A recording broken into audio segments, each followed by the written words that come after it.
கனிமங்கள் போகுது. அதாவது 1,00,000 டன்னு கர்நாடகா போகுது. எப்படியே ஒரு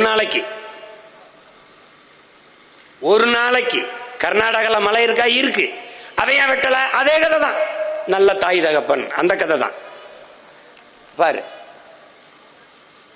1,00,000 டன் ஒரு நாளைக்கு. அப்ப மாசத்துக்கு எவ்வளவுன்னு பாத்துக்க.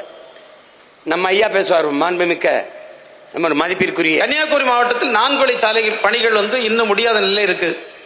இந்த சூழ்நிலையை மாவட்டத்தில் போக்குவரத்து நெரிசல் கொண்ட குறுகிய சாலைகள் வழியாக கேரளாவிற்கு கனிம வளங்கள் அதிக நகர வாரங்களில் எடுத்து செல்வதில் உள்ளூர் மக்களுக்கு பல்வேறு சிரமங்கள் ஏற்படுகிறது. பல விபத்துகள் ஏற்படுகிறது. சென்ற ஆண்டு மட்டும் சாலை விபத்தில் 336 பேர் மரணமடைந்துள்ளனர். இதுபோன்ற சவால்களை கட்டுப்படுத்த கனிமவள உற்பத்தி, போக்குவரத்து போன்றவற்றை கணினிமயமாக்கி இ பாஸ் முறையை நடைமுறைப்படுத்தவும். என்ன சொல்றாப்ல, எடுத்துட்டு போக முடியல, அதனால விபத்து அதிகமா இருந்து சாலை பெருசா போட்டு கொடுங்கன்றப்பல.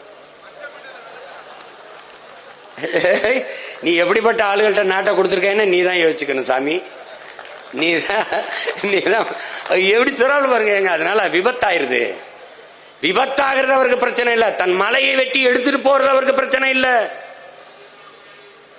விபத்தாகுது, அதனால கொஞ்சம் சீக்கிரம் அந்த பெருசு பண்ணி அதை கொண்டு போறதுக்கு வழிவகை பண்ணுங்கன்றப்பல.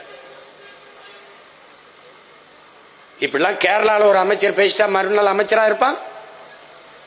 சட்டசபையில பேசுறாப்ல, சட்டசபையில. இதே சட்டசபைக்குள்ள போய் நாம என்ன இருக்குது